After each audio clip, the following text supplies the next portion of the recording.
Hello friends, আজকে আপনাদের সাথে শেয়ার করব ডালের চচ্চড়ি একটু ভিন্ন স্টাইলে। চলুন রান্নায় চলে যাই। প্রথমে প্যানে আমি তেল দিয়েছি, তারপর একটু জিরা ফোড়ন দিয়ে দিব। তারপর আমি রসুন কুচি দিয়ে দিলাম।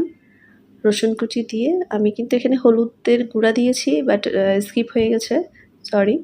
তারপরে আমি চিংড়ি শুটকি দিয়েছি, তারপরে আদা বাটা দিয়েছি। এখন ভালো করে ভেজে নিব। তারপরে এখানে আমি এখন দিয়ে দিব আলু আর মিষ্টি কুমড়া শাকের ডাঁটা।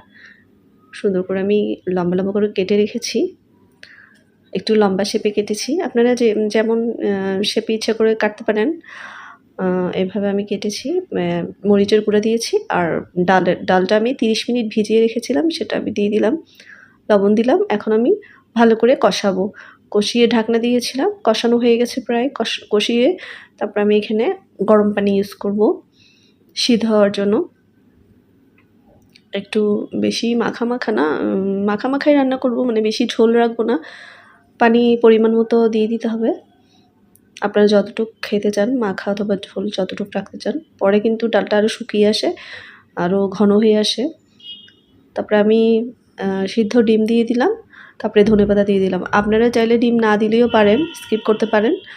আমি শেষে দিয়ে দিলাম একটু ভালো লাগার জন্য খেতে। এই তো রান্না হয়ে গেছে। আপনারা অবশ্যই ট্রাই করে দেখতে পারেন। দেখার জন্য ধন্যবাদ।